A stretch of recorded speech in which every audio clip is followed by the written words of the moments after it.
What's good, everyone? Before we get in the interview, I just want to let you know there's no audio on my end due to the fact that I don't have another mic. I ordered one on Amazon and it still hasn't came. Amazon stopped lacking. This interview is pretty good. I interviewed DJ Mando, one of the best DJs in Milwaukee. Job's not finished. We're going hard all 2024. What's good, y'all? What's up? How you doing? It was pretty natural to me. Like, I always loved music. I was just, I don't know. I was always listening to music. I was always a kid that had the new music and all that and put people on.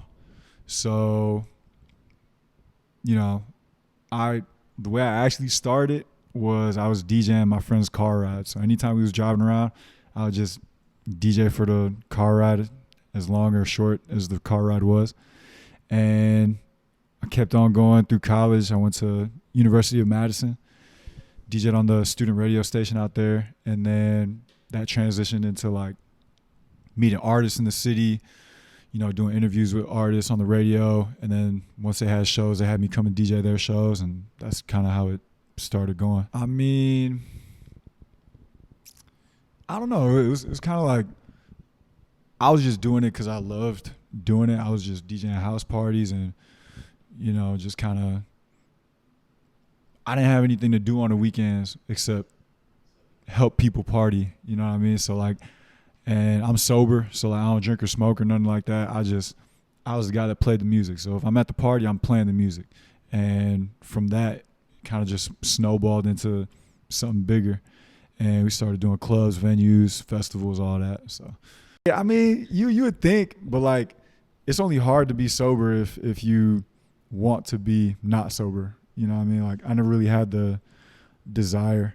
I feel like I have enough fun by myself just existing, you know what I mean? Just raw dogging life. Man, I mean, everybody at Run Along has been killing, like Kill Don, A.O. Lee, Superstar Cell, Jewel, Subsat, Sonny Lou.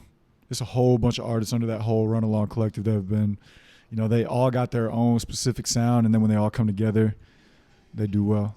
Khalil too. Khalil is crazy. He's probably my favorite artist, like for real.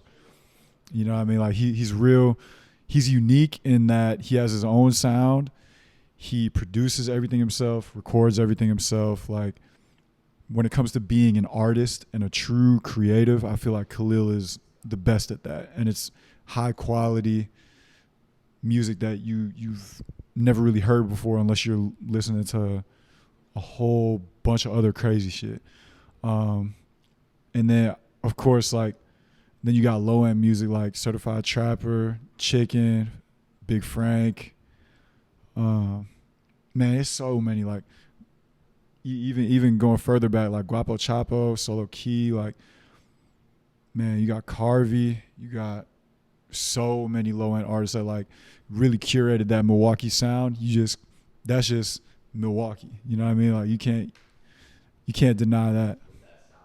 It's been people in New York found out about Milwaukee music, and they all started like flying out and meeting each other and kicking it with each other. Like, there's a guy named Polo Perks that he's been working with A.O. Lee a lot. And, New York is sort of transforming the Milwaukee sound and turning it into something new, where it's just like it's becoming its own monster now, which has been super cool.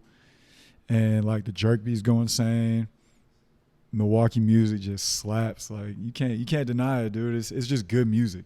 I feel like this is the most renown that we've kind of gained as a city, both like music wise and then just, like the Bucks won the championship. We got good teams like new young talent, Packers. We'll see how they do in the playoffs. Like, it's a whole lot of just young, new energy. And with the internet, people are starting to catch on for real. And it feels like Milwaukee's going from diamond in the rough to like, nah, we lit out here. Like, everybody needs to go to Milwaukee. And I'm hoping like all the real estate starts changing. You get some like, we got summertime, we got wintertime. So you can go ice skating, skiing. You can you can have Instagram baddies on the beach like in the summertime, you know what I'm saying? Like, all you need is like a couple luxury car shops, like blow the strip clubs up and create some like bigger high rises. Like you could really make, you know what I mean? Like you can make Milwaukee such a bigger city and a bigger deal to where it's like Chicago and Milwaukee, they're just twin brothers, you know what I mean? I feel it's kind of bigger than Milwaukee now because I started in Madison and then took it to Milwaukee, and then like going back and forth and doing stuff it's damn near just statewide. You know, like we got Milwaukee on lock, Madison on lock, Green Bay, La Crosse, Whitewater, like Oshkosh. It's all different types of places that we end up going in the state, and now it's starting to reach out of state, so that's been cool too. I think my very first CD ever, like, and it was CDs back then, like with the Walkman and all that. You feel me? Like, I think it was Lil Bow Wow, his first like, yeah, Bow Wow Wow, yippee yo, yippee yay. It was like super old. Yeah, nah, not at all. And then I was big into Nas, Biggie. Like, there's the East Coast, West Coast debate, and I was definitely an East Coast fan. Like Biggie, Nas, Big L, you know, Big Pun. It was a whole bunch of East Coast rappers I was always listening to. Let me see. And then you got like classics, like you got Michael Jackson, Bob Marley, James Brown, because my parents are a little older, so they listen to old music. And then there's a whole bunch of Latin music that I was listening to as well, because I'm part Peruvian. So we would be listening to like a whole bunch of Puerto Rican salsa and Peruvian salsa and Latin music and all that type of stuff. So it was a pretty good mix. Like we had pop music, hip hop music, Latin music, African music, all types of stuff. And yeah, you know, I can appreciate all different kinds of music. And you know, like in my shows, there's a certain type of energy and you know, it's like lit, crazy. But in real life, I'm a pretty chill, calm guy. So the music I listen to isn't like, I'm not listening to Mo Bamba in my free time. You know what I mean? Like I'm favorite spot to work at. I don't know, like the Miramar was super dope for what it was, and you know the culture that we created there. But I think my favorite venue to work at would be the Rave. Like the Rave as a venue is just so much fun. There's so much history there, and being able to be a part of that, and you know, like you're just a part of history. Like Tupac has performed any of like the biggest artists that you know and love, and your favorite artist has performed. If they performed in this city, they performed at the Rave. And so like get into that point where like, okay, now we can sell out the Rave. That's like, yeah, you know what I mean? Like that's insane to me because of all the history that came through there. Favorite sports team to work with? Man, I like all of them though, because I'm like a huge basketball fan. So, you know, I did stuff with the Bucks. I do Badgers, basketball and football, and then I also work with the Packers. And so it's like, you can't really pick one. They're all dope. You know what I mean? So sports is like a side mission to me. Like, you know, it's a lot of fun and I love doing it, and it's guaranteed money and it's a lot of money, which is dope. You know what I mean? So you get some stability, but what I'm really trying to do is more of the concert side and just selling tickets to shows and getting people to show up and just making things as crazy and as memorable as we possibly can, because that's culture. You can influence people and create experiences and memories for people and create friendships for people that can last a lifetime. You know what I mean? And that to me is just like, that's dope. God, all the time, for sure. I mean, it's like there's so much music that people send me and so many people asking to do shows, and there's, you know, I feel like there's a right way to do it and then a wrong way to do it. But, you know, for people that have high quality and know how to do a show and have charisma and are confident in themselves and their show, because like all I do is live shows, right? So I feel like it's not enough to just come up on stage and just rap. You gotta make it make it something, make it interesting, especially if people aren't there for you, or if people don't know who you are or don't know your songs. You have to do something creative or crazy so that they remember your song or remember who you are or something like that. And a lot of people don't do that because they're not really thinking that way. But every once in a while, you'll find some solid performers, solid artists that'll really, you know, make their mark and leave an impact on the show for the better.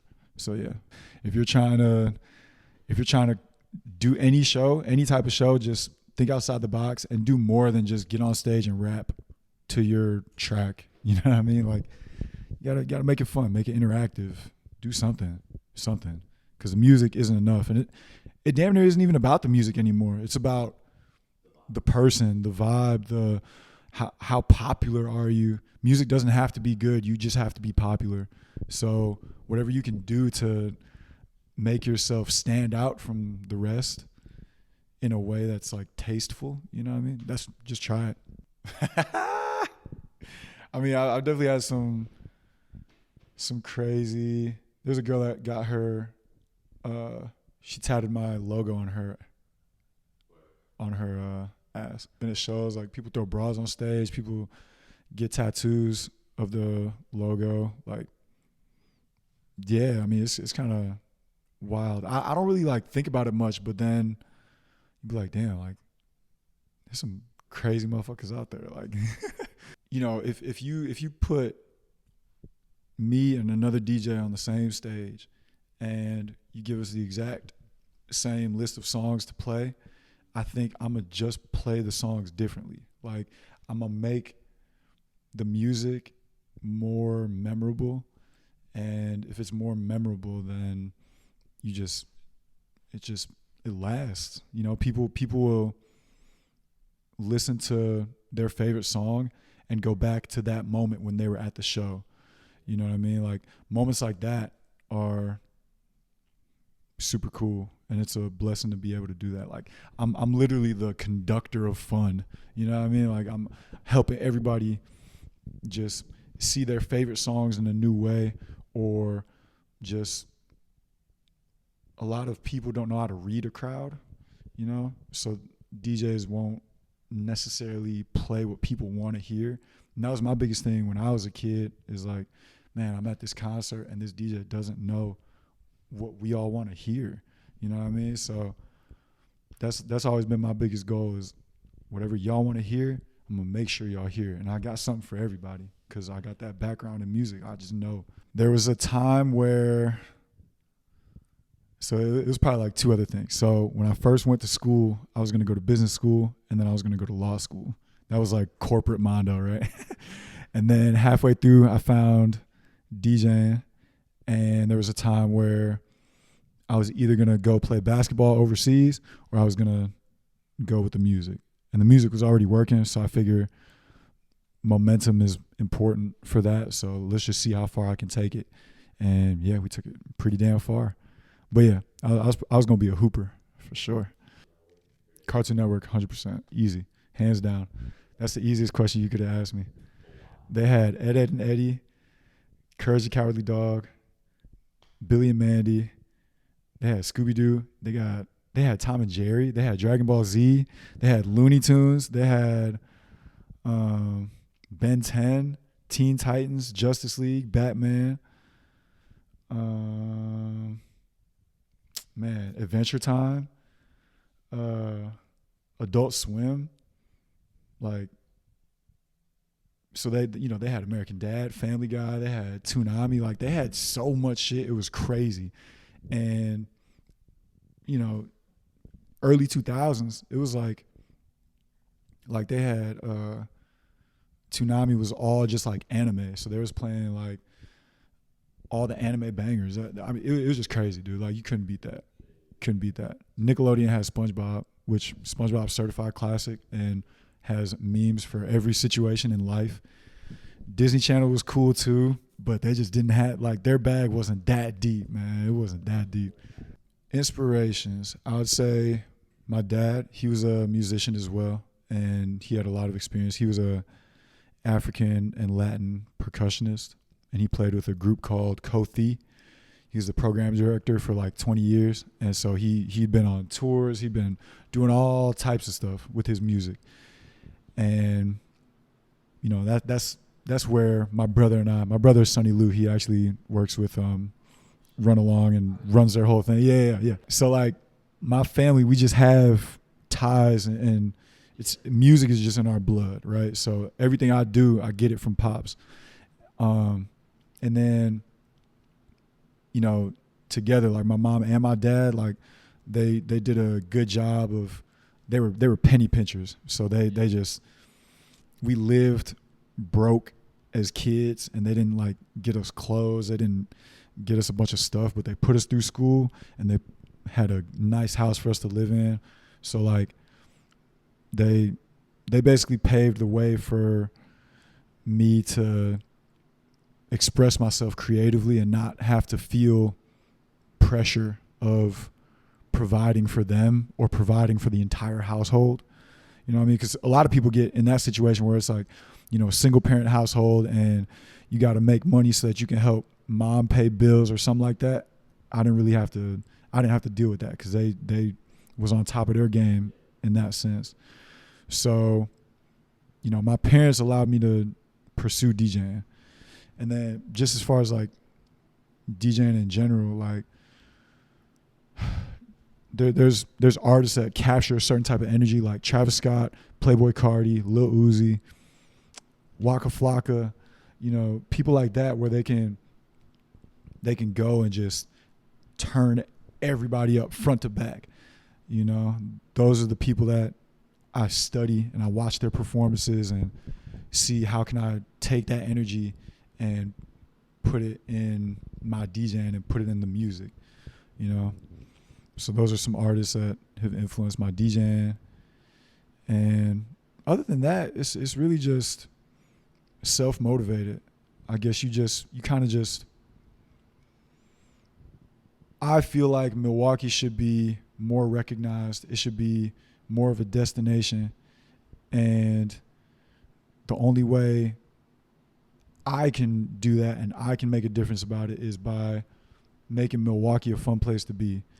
And so that's why I do my shows and I make such a big deal out of Milwaukee when the shows are happening in Milwaukee. Like, everybody has to go and you're going to see some crazy shit. So, you know, and then like booking artists, like I brought Babytron to the city. I brought G Herbo to the city. I brought, you know, Lakia and Young Blue to the city, like through the first concert back from COVID in Milwaukee. Like I'm putting like money behind it now at that point where it's just, I want people to see Milwaukee and have fun here and want to come back. My first name is Armando. And so everybody would call me Mando. And then I spelled the DJ in my name, DJay. So it's specific. And that was because there was a lot of DJ Mandos. So I had to differentiate. So there's a lot of DJ Mandos. There's only one DJ Mando. You know, so DJay Mando. And that spelling came from the DJ program that I use, which is called DJ Pro. And they spell it DJay Pro. So, yeah, simple. You know what I mean? I feel like it'd be kind of corny if I was like, yo, I'm DJ Too Cold. Like, it just, yeah, something to do with my name, you know? So many artists come to the city to perform, and so many times I'm trusted to be the DJ for whether it's the opening slot, the venue, or DJing the artist set. Somebody's going to see what I'm doing and decide like, yo, come on tour. So bucket list and a goal for the next 5 years is a nationwide tour, sold out, ideally a stadium tour, you know, that'd be great. And I think Vegas residency is definitely possible. And I also think a Summerfest headline could happen if I play my cards right and build my momentum in the right way.